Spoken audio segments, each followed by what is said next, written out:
Hello po, hello! Hello once again, and this is a continuation of my videos ng mga queries about SPIMS. Sa Pinas, ikaw ang ma'am, sir. Para po ito sa mga guro, mga teachers, or former OFWs or currently OFWs, mga nasa abroad, para po makapagturo pagbalik sa Pinas or habang nasa Pilipinas, kakabalik from abroad within 3 years, pwede po kayong mag-apply as teachers through SPIMS para makapagturo po kayo sa Department of Education. Ito po yung katanungan sa atin ni Ma'am Regina. Ma'am, ano po ang mga requirements na hihingin ng DepEd po? So, ibig po sabihin, kapag tayo ay nag-a-apply sa SPIMS, ano-ano po ang mga requirements at isa-isahin natin. Sabi ko nga kanina, himay-himayin natin. How to apply for the program sa Pinas, ikaw ang ma'am, sir? Ayan. So, una po, online. Online application po tayo, ha? I will also put this sa description box ko, yung process, requirements, process, link, para po mas mapadali ang pag-a-apply nyo, mga ma'am, sir. Number 1 po, fill out the online application form via this link. Ilalagay ko po yung link sa baba. Ayan. So, fill out lang po tayo ng, again, sa pag-fill out po ng application form online, please be honest, please be consistent kung ano po yung mga nilalagay natin sa pag-fill out. Kasi very particular po sila sa mga data. Kapag kahaharap ka na po sa, di ba, nanggaling na sa DepEd Central yung inyong item, ifo-forward po nila yun sa division ninyo, sa district kung taga saan po kayo, or saan po yung assignment ninyo na school. Sa division office po, papupuntahin ko kayo doon. Ipapakita nyo yung endorsement doon. I-verify nila. Magfa-fact check po sila sa inyo. So, lahat po ng dates, lahat po ng information na ilalagay nyo doon. Parang sa PDS, yung personal data sheet, kung nag-work na po kayo sa government before, or nakakita na po kayo ng PDS, para siyang resume, CV, biodata, pero mas detalyado po siya. Sa amin po, sa gobyerno, yung PDS po ay 4 pages. Yes po. At napaka-importante po na tama lahat po ng mga nilalagay at kompleto po. Hindi po naka-acronym, nakadaglat or naka-ano po siya. Kailangan po kompleto. Ayan.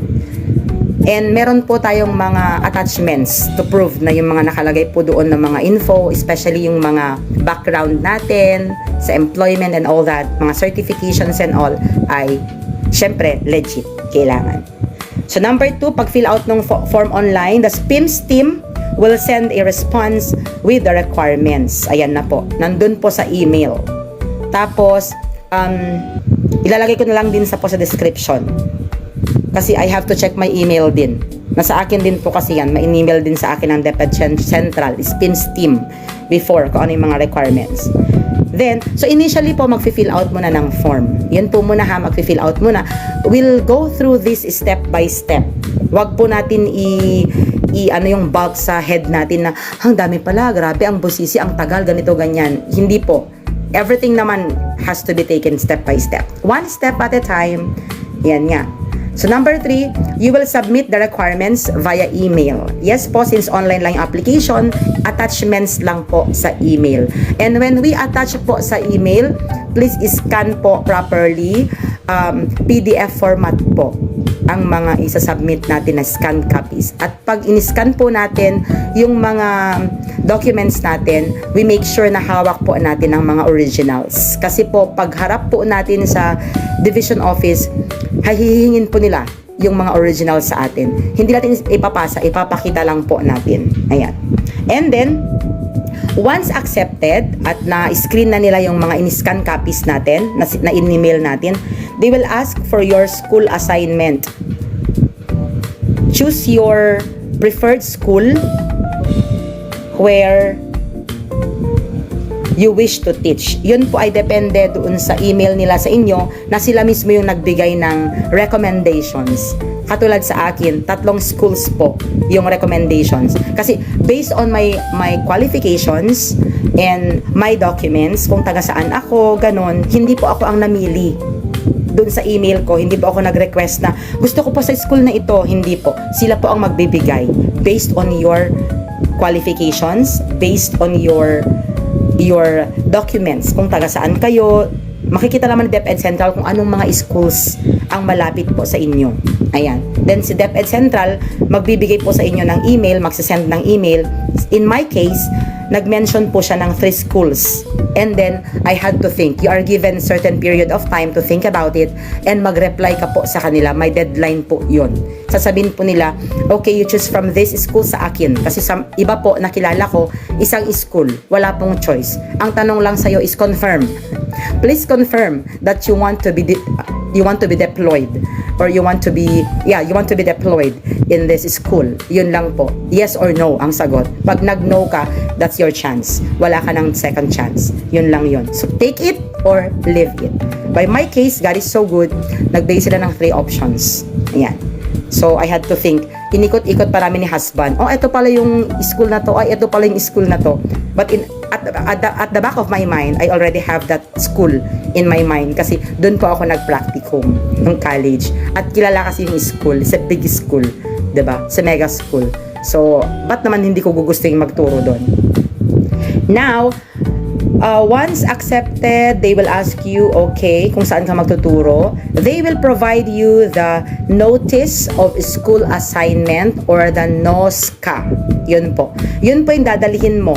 Yun pong notice of school assignment or NOSCA, yun po ang bit-bit mo. Once you have the NOSCA, automatically, you will already be created an item assignment. Ayan. So, once may item assignment ka na po, yung NOSCA mo po, ibibigay nila sa'yo. Then, after some time, kailangan mo na, may mga deadlines naman doon, may mga dates po na nakalagay. Dadalhin mo na po yung NOSCA together with all your attachments na in-attach mo din pong document doon sa email mo when you applied sa DepEd Central. Lahat po yun, kukunin mo na. Gagawa ka po ng 3 copies. Yeah, babalikan ko mamaya. And then, I will update you sa next videos kung ilang kopya ang ginawa ko. Kasi I had to put them in files. Naka-folder po yan. Basta isa po ay copy mo. Ayan. Personal copy mo, then 1 is the original, and then 1 copy is for them. Yeah, 3 copies, correct. Yung original copies, you have to keep it for verification nila. Kasi once you go to the division office, ipapakita mo na yung lahat ng documents. Kailangan may isang copy sila na naka-folder. I-receive nila yon. Then, may copy ka, received copy. Meron kang duplicate copy. Then, the original copies na ipapakita mo for verification. So, in my next videos, I will tell you exactly ano talaga yung mga attachments doon sa email para po ikaw ay mas malaki ang chance na makapasa sa screening ng DepEd Central or the SPIMS team. Ayan. And the link below. Please check the link below mamaya pag-post ko nito ng video na to para po kayo ay makapag-start na. Good luck mga teachers and God bless. Bye everyone. Thank you. Please like, follow for more, share, and kung gusto mo ng mga content na ganito, lalo na kung may kamag-anak ka o ikaw mismo ay isang guro at nasa abroad ka o FW or kakauwi mo lang from abroad at gusto mong makapagturo ulit, this is the right content for you. Kaya please subscribe, like, and share. Thank you so much. Bye!